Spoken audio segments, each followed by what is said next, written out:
नमस्कार। प्रस्तुत है आज का चिंतन। धूम्रपान आज के में एक फैशन हो गया है।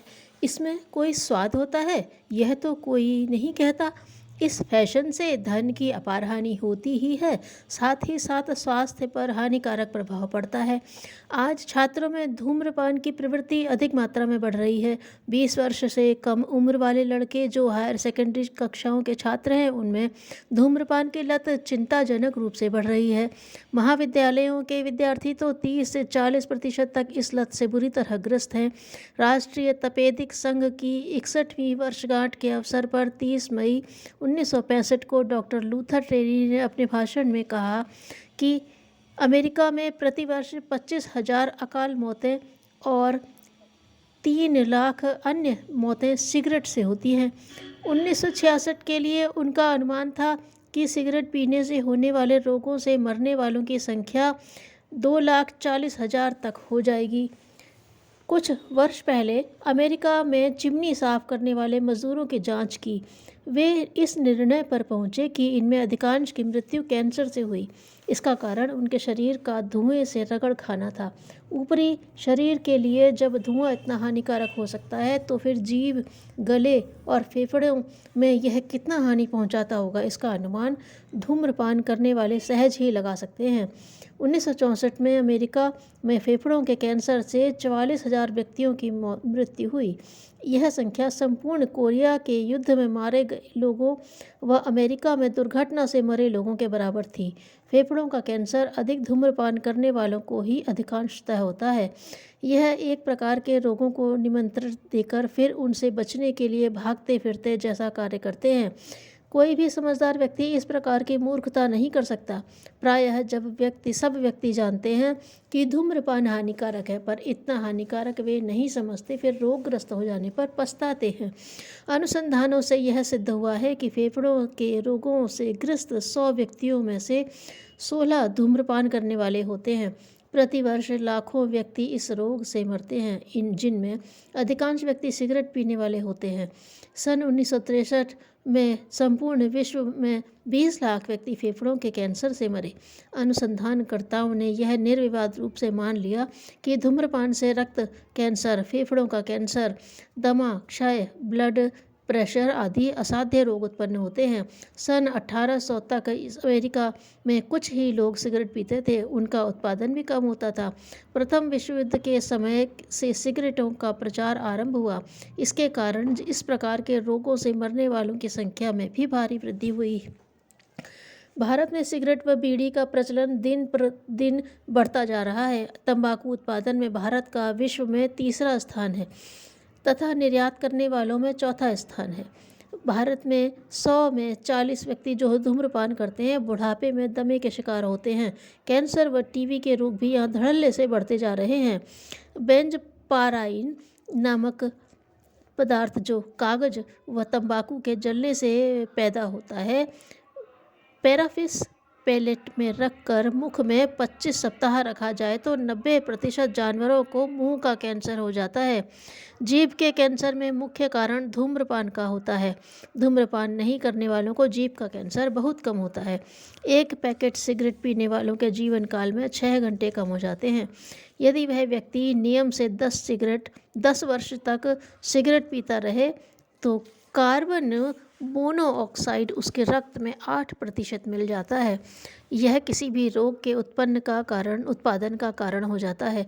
30% होने पर असाध्य रोग व 60% हो जाने पर मृत्यु तक हो जाती है। धूम्रपान आंतों में फोड़े तथा उदर रोग पैदा करता है। पुराने श्वास रोग का कारण धूम्रपान करना है। निकोटिन का कार्डियोवास्कुलर सिस्टम पर शीघ्र प्रभाव होता है, जिससे नाड़ी की चाल तुरंत बढ़ जाती है। रक्तवाहिनियों व हृदय पर अधिक दबाव पड़ता है, जो कई प्रकार के रोगों का कारण होता है। तंबाकू का निकोटिन विष आँखों के लिए हानिकारक होता है, जिससे दृष्टि क्षीण होती है तथा अन्य कई रोग उत्पन्न होते हैं। धूम्रपान के कारण श्रवणेंद्रिय पर घातक प्रभाव होता है, जिससे बधिरता बढ़ती है। धूम्रपान किसी भी दृष्टिकोण से ठीक नहीं है, न व्यक्ति के स्वास्थ्य के लिए और न सामाजिक स्वास्थ्य के लिए ही इसे शुभ माना जा सकता है। धूम्रपान करने से वायुमंडल गंदा होता है, प्राणवायु दूषित होता है। इससे बड़े परिणाम बड़े भयंकर होते हैं। रोगों का प्रकोप होता है, लोगों का स्वास्थ्य गिरता है। धूम्रपान की आदत पीढ़ी दर पीढ़ी के संस्कार के रूप में चलती है। धूम्रपान करने वाले की आदत तथा रोग भावी संतति के लिए भी दुखदायी ही सिद्ध होते हैं। धूम्रपान करने से समाज में भी उस व्यक्ति का सम्मान कम होता है। वह भले ही न माने, किंतु अन्य लोगों की नज़रों में वह असभ्य तथा हेय ही होता है। तंबाकू जैसे विष की खेती में उपजाऊ भूमि लगती है, उसके स्थान पर अन्य पौष्टिक अन्न उपजाने के काम आ सकती है। तंबाकू भूमि को शीघ्र ही खोखला बना देती है। कोई भी समझदार व्यक्ति न तो इस प्रकार स्वयं का स्वास्थ्य खराब करने और समाज में तथा वायुमंडल में गंदगी फैलाने को उचित कहेगा। समाज में सम्मान पाने की आशा रखने वाला व्यक्ति कभी धूम्रपान को बढ़ावा नहीं देगा। अपनी तथा अपनी संतान की भलाई के लिए इस विष का त्याग करना ही पड़ेगा। आजकल विज्ञापनों में इन जहर की पुड़ियाओं की बड़ी प्रशंसा की जाती है, किंतु जनसाधारण को इस विभीषिका से बचना चाहिए तथा इसे मिटाने के लिए संघबद्ध प्रयास करना चाहिए। अमर शहीद रामप्रसाद बिस्मिल चौथी कक्षा में पढ़ते थे। कुसंगति में पढ़कर बीड़ी सिगरेट पीने लगे थे। इस बुरी आदत के कारण उन्हें चोरी करने की भी आदत पड़ गई। मन और शरीर कमज़ोर रहने लगा। कोई काम करने की हिम्मत न पड़ती, इस कारण वे परेशान रहते। एक दिन चोरी पकड़ी गई। माँ ने बहुत डांटा। रामप्रसाद ने अपने साथी को देखा जो व्यायाम किया करता था और उसका स्वास्थ्य बहुत अच्छा था। उसने पूछा, भाई, मैं भी अपना शरीर स्वस्थ बनाना चाहता हूँ। मित्र ने सलाह दी कि आप व्यायाम किया कीजिए। बिस्मिल ने पूछा, मैं तो दिन भर में 30 से 40 सिगरेट पीता हूँ, वह कैसे छूटे? मित्र ने कहा, दोस्त, अपना मन का संकल्प जगाओ, हिम्मत करके छोड़ दो। कुछ दिन ही परेशानी के बाद फिर तो स्वास्थ्य ही स्वास्थ्य है। बड़े आदमी बनना है तो इतनी दृढ़ता तुम्हें अपने भीतर जगानी ही पड़ेगी। रामप्रसाद जी ने प्रतिज्ञा लेकर सिगरेट पीना छोड़ दिया। फिर आजीवन उसे हाथ नहीं लगाया। उसी दिन से कसरत करना प्रारंभ कर दिया और यह नियम फांसी के 2 घंटे पहले तक जारी रखा। दृढ़ मनोबल और इस नियमितता के कारण जिन्होंने बाल अवस्था में देखा था कि उनके सुगठित शरीर को देखकर पहचान न पाते थे, स्वस्थ शरीर के कारण उनका मन सदैव प्रसन्न रहता था। कठिन से कठिन परिस्थितियों में भी घबराते नहीं थे। मृत्यु के क्षणों में भी वे देशभक्ति के गीत गाने वाले शेर बिस्मिल में वह दिलेरी कहाँ से आती, यदि वे नशे के चक्कर नहीं छूटते।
धन्यवाद।